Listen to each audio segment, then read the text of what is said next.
What is up, guys? Welcome to the American Dream Dead or Alive podcast. I'm here with me, Claire. Jaden. Maddie. Peyton. In this podcast, we're going to talk about if the American dream is dead or alive. So, Want it dead or alive? Today, we're going to talk about if the American dream is dead or alive or evolved or something. Okay, Yeah. So, cast of hands. Who says it's alive? Okay, I feel it's evolved. Yeah. okay. So, so y'all all evolved, nobody's totally dead.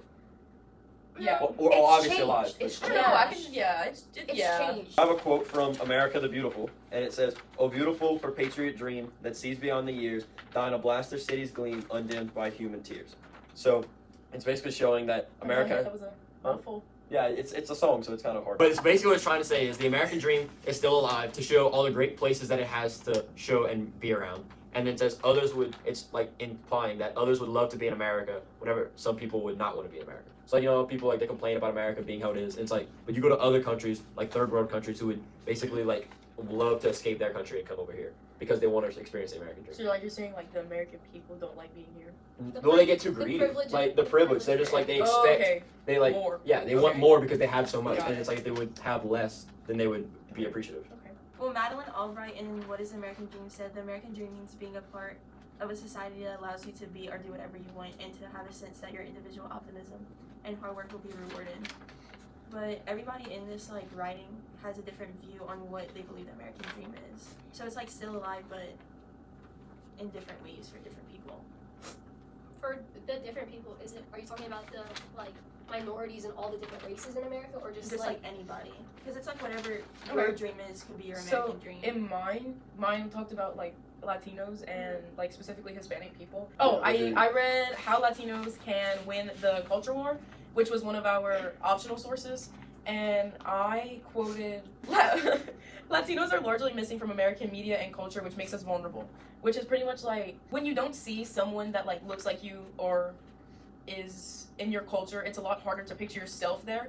So because Latinos were largely missing from American media and culture, it's how can we progress forward if there aren't as many people now that are being showcased for places in the government and stuff, higher up places. Well, do you not think that's the good part about America, that everybody can be different? Because you think you have basically every race in America that is an American citizen. Because America was built off of immigrants. If you look back at the history.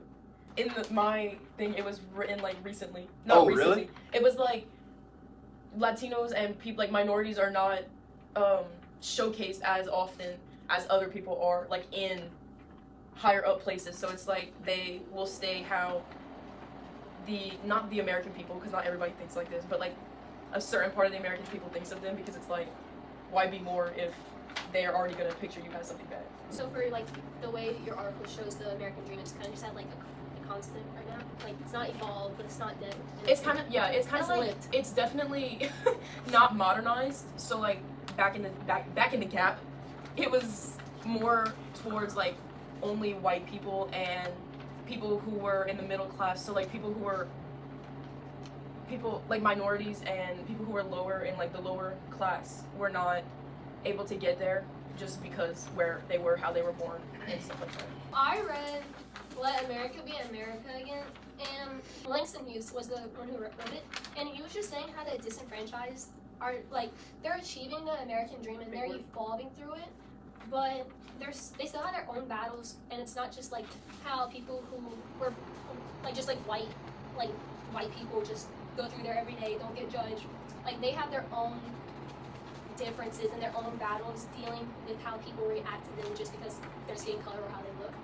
And one of the things he wrote was, "Let America be the dreamers dreamed," or "Let it be that great strong land of love," which has a lot of diction and structure in it. He's just saying how America has always been shown as the land of the free, the land of dreams, but now the people who are disenfranchised are okay, but I'm getting judged because of this, just because I have just because I'm Indian or just because I'm black, and then they have even more to overcome with them.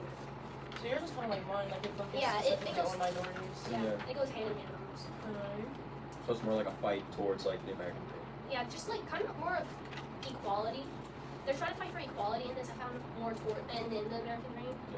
Mine, on the other hand, was another optional text, and it is How Liz Murray Went from Homelessness to Harvard, and it's by Dave Lee. And basically, this article was about Liz Murray and her journey of overcoming like the hardships she faced as like a little girl. Her mom was addicted to drugs, and she suffered like many hardships in her childhood. And one quote that I have is, she literally said this herself. We would do things like eat ice cubes or chapstick or toothpaste. We would knock on our neighbors' doors. So this is like a really sad, this is really sad, like real life, showing how like people were really like, she was at the lowest of her low, and she had to overcome it by chasing the American dream, which she did, and she pushed and advocated for it, and she ended up getting accepted into Harvard, even though they were homeless, like poor, had no money, were at the lowest of the low.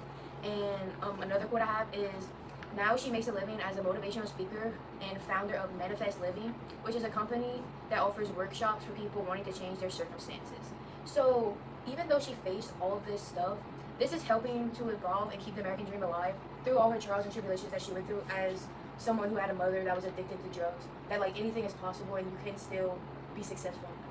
So she's like kind of trying to help people get to the American dream. Yeah, because if she didn't have the American dream, she probably would have got addicted to drugs or even worse. So can we all kind of just agree on that the American dream isn't based on how, kind of like how the government puts it in place, but how people change it over time through technology or towards speakings or writings. Yeah. Like, I think today in the modern time, the American dream is more focused on people's opinions. Like, that's what the American dream is towards me, is what opinion you have on this, and this. Yeah, because some people don't like others because of a certain way they believe on a topic. Right. You know what I'm saying? So that was our podcast of the Alright, American peace Dream. out, Girl Scout. I hope you have a great life. Bye. And marker. Yeah, because if she didn't have the American dream, she probably would have Bye, got. Girl Scout. I hope you have a great life. Oh, beautiful! No, I'm. Single, she gets money for that, and then okay, stop, Maddie. Okay, but then also if your parents are like, I can't snap, so. Oh, this is crazy. I'm sorry, I I'm cheated cooking that right class. now.